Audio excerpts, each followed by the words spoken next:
पाकिस्तान के हमजा खान ने मिस्र के खिलाड़ी को हराकर वर्ल्ड जूनियर स्क्वॉश चैंपियनशिप जीत ली। हमजा ने फाइनल मैच में मिस्र के मोहम्मद जिक्रिया को तय से शिकस्त दी।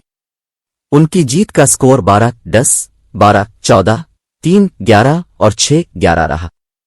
याद रहे कि सेमीफाइनल में हमजा ने फ्रांस के मीलविल सियानी मीनेको को 3-2 से शिकस्त दी थी। हमजा खान ने ये मैच 8-11, 4-11, 12-10, 11-09 और 11-13 से अपने नाम किया था।